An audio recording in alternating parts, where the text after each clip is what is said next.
হয়ে গেছে, কারো পাও নাই, কারো হাত নাই, তারা এইভাবে তারা একদম মৃত্যুকাল পর্যন্ত তারা পঙ্গুত্ব বরণ করেছে, আর তারা ভালো হবে না।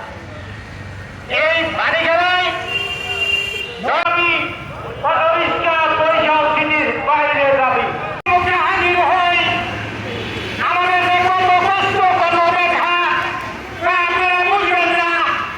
সারাদিন আমাদেরকে এই বাড়ি খেলায় 9 তারিখে 8 তারিখে রামনগর মসজিদ ওইখানে শহীদুল মুদির দোকানদার দাবিটা কি মূলত অল্প সংখ্যকের মধ্যে